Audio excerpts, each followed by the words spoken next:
Is artificial intelligence going to destroy the world? More specifically, is artificial intelligence going to destroy the real estate business? That's the headline. That's the fear. And for a lot of people, it feels very, very real. But I want to go deeper. I spend a lot of time in this sector every single day doing my day job. And so I thought I would just make a long form YouTube video to go deeper with you guys to walk through my thoughts. Because artificial intelligence can be super simple. It can write listing descriptions for real estate agents, captions for you for social media. It can help you with your emails, your texts, etc. It's there for writing. Give me 10 ideas, help me think through this thing. If you've seen the recent South Park episode, it can also really positively encourage you to start the worst business of all time. So it can be good, it can also be bad. It can virtually stage a room without lifting a finger. It can chat with buyers at 2 a.m., not with a whole lot of empathy or sympathy, but it can chat. It can do the words. It can answer things instantly. It can even suggest offers. It can also, skirt weird fair housing lines and be a little sketchy because it just doesn't know better, because it's just machine learning trying to replicate words in a replicating pattern. And it's going to get better, that's for sure. But what happens if buyers and sellers start trusting the tech more than they trust the agent, the human, the person? There are two paths that we can take right now. One is giving a product to the people. The other is turning the people into the product. And I want to talk about that. What happens when photos can be faked and every email starts to sound the same? These are real questions. These are real risks. And yet, this is not the end. And here's the truth. AI isn't here to destroy real estate. It's here to destroy inefficiency. It's here to replace repetition, not relationships. Confusion, not connection. Ideally, if you use it right. And if you use it right, AI won't eliminate you either. It will just elevate you. You have that choice, especially right now. There's a quote that I have in my brain, and I also have it written in my phone, about what it's like to be a leader, whether it was just a team leader of a real estate company or the CEO of this massive company that I run now, which is you have to have delusional optimism if you want to lead forward every day. Because if you can be in a bad mood for no reason, you can be in a good mood for no reason. So you can use AI to empower you if you want it to, or you can let it eliminate you if you want it to as well. The choice is yours. Right now, nearly half of all real estate agents who are licensed and actively working every day use some form of artificial intelligence. Most of them are using Claude, Gemini, Grok, GPT just for writing. Because AI agents just aren't there yet, unless you're at Serhant, at our company, and you're using Simple, which is there. And in many cases, clients actually prefer when tech is part of the process, but not the whole process. That's not a threat. That's just a trend line. Let's zoom out for a second. According to McKinsey, generative AI could raise labor productivity by 0.1 to 0.6% per year through 2040.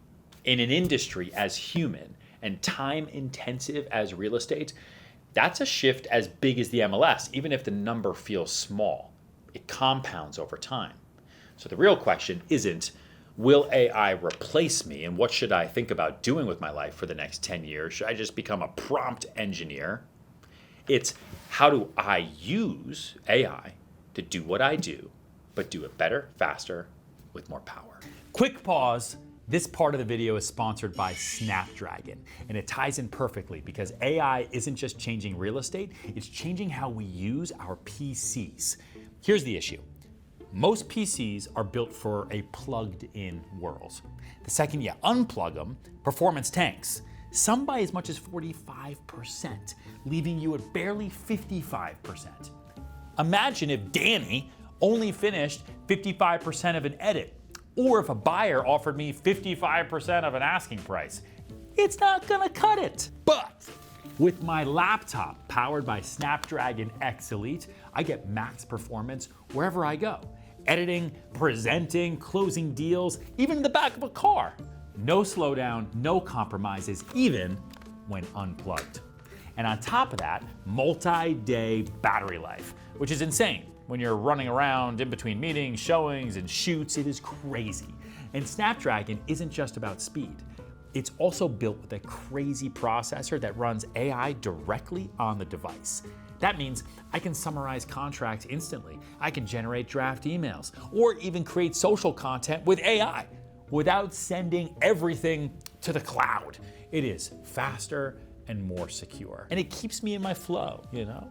This matters when you're handling sensitive client info too, or when all you need is answers in real time. Think about it. We're already using AI at Serhant, and with Snapdragon, I can accomplish even more. So if you're an agent looking to virtually stage, analyze comps, or create property descriptions quickly, Snapdragon will run these tasks on your laptop unplugged, without lag. That's what makes AI a tool, not a threat. Because in business, 55% effort just doesn't cut it. And neither will 55% performance. With PCs with Snapdragon X series, you get up to 22 hours of max performance anywhere you work. Plus the AI power to actually get more done. That's how I work smarter every day. Now, back to the video. So let's talk about where AI is already showing up. You have AI generated video walkthroughs. You have sentiment scanning for neighborhoods. You have lease optimization for investors and landlords. You have predictive maintenance scheduling. You have natural language search queries now. It's pretty cool. You also have title risk flagging in legal documents. There's a lot of cybersecurity happening right now that is able to use AI to protect us.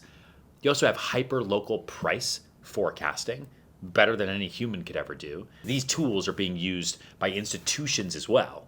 Hedge funds, developers, landlords, and this is just the beginning, but we as individual agents use them day in and day out too. The AI in real estate market in 2024 was about 2.9 billion, and it's expected to grow to over 41 billion by 2033, according to some projections. And I know, like, these are just wild numbers. Everything's in the billions, everything's in the trillions. What does money even mean anymore? What does value even mean anymore? I totally get it. But it's not just hype. Venture capital is pouring into real estate tech, from AI valuation startups to predictive CRM platforms. Even platforms like Zillow, Redfin, and Tomo are integrating AI deeply. You think your competition is other agents? No. Your competition is tech platforms scaling customer service and search experience with superhuman consistency. But let's be real. AI isn't perfect, obviously. It hallucinates data, it makes up features, and that's all liability when real dollars are concerned. It can mislead buyers with fake staging. That's unethical. It can replicate historical bias. That's dangerous and oftentimes illegal when you really, really look at fair housing in every state. Imagine if real estate agents just had artificial intelligence list all their properties for them, and they start hallucinating and they list a fireplace and a bathroom that doesn't exist in a home, or they stage a view that isn't really there. And then a buyer moves forward because, hey, we do everything virtually now. We can buy things sight unseen anywhere, anytime, with anyone on any device. And then what they purchased isn't what they thought they were getting. Even if it wasn't intentional, it's still your name on the deal. That is real legal liability. And if every agent uses the same prompts, the same templates, the same tools, then we all lose our voice, our uniqueness, our edge. That's a death spiral. One study I saw actually suggested that nearly 24% of Zillow reviews could actually be AI generated right now. So what do we even trust anymore? That's the trust gap we have to navigate. Because buyers want information, but they crave interpretation.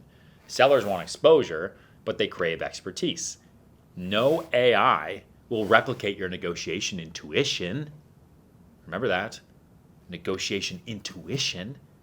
Your bedside manner, how you talk, your ability to read a room or reframe a deal. So, that's the good, it's the bad. everything in between. Here's how to win in an AI first era. And if you really want to know, go and pre-save Sell It Like Serhant on Amazon.com or Barnes & Noble, because I'm dropping my first ever re-release of my first book, Sell It Like Serhant, with fresh chapters on how to sell using artificial intelligence. Comes out December 5th, right in time for Owning Manhattan Season 2, which comes out December 5th on Netflix. But here's how to win in an AI first era. Learn how the tools work. Don't just use them, understand them. Teach your AI your voice. Train it with your tone, not ChatGPT's default, everything's amazing all the time voice.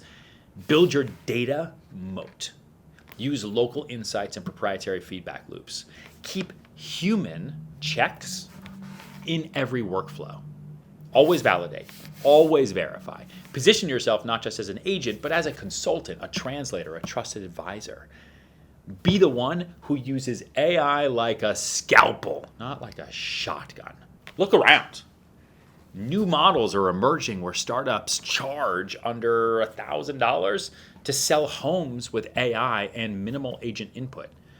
Brokers are using AI for lead scoring, valuations, risk audits. Commercial landlords are using AI to retain tenants proactively. Smart home data is starting to feed into pricing models.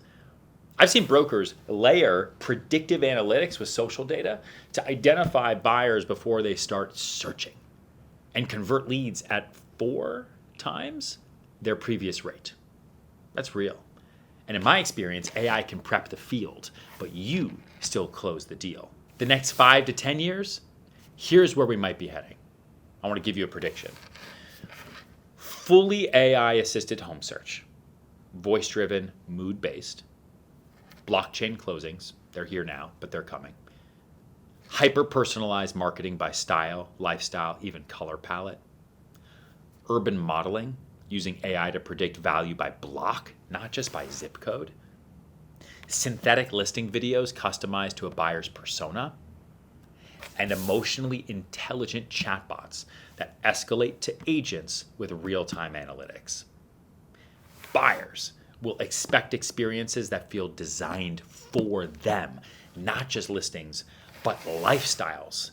And yes, new certifications, disclosures, legal standards around AI use are all coming. They're all coming. I see bills right now in New York City trying to remove any use of AI in the real estate industry because of all the potential issues. And they're going to find some way into the world, and it's coming fast. And agents who stay ahead of that curve will win trust before the rest even realize they lost it. So, is AI destroying real estate? No. It's destroying waste. It's eliminating duplication. It's giving you the gift of time.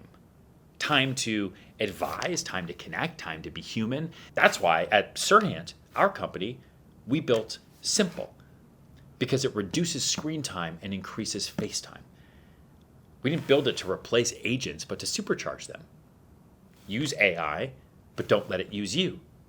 The same thing I try to do all day long. Try to build a business that I own, and not a business that owns me. Keep your ethics, keep your voice, keep your humanity. Because at the end of the day, the most powerful technology in real estate has always been trust. And there isn't a model on earth that can generate that. I'm Ryan Serhant. Please subscribe if you like this. Forward it to anybody you know that might be interested in this topic or talking about real estate and talking about technology. Drop a comment. How are you using AI in your business right now? And I want to build the future with you together.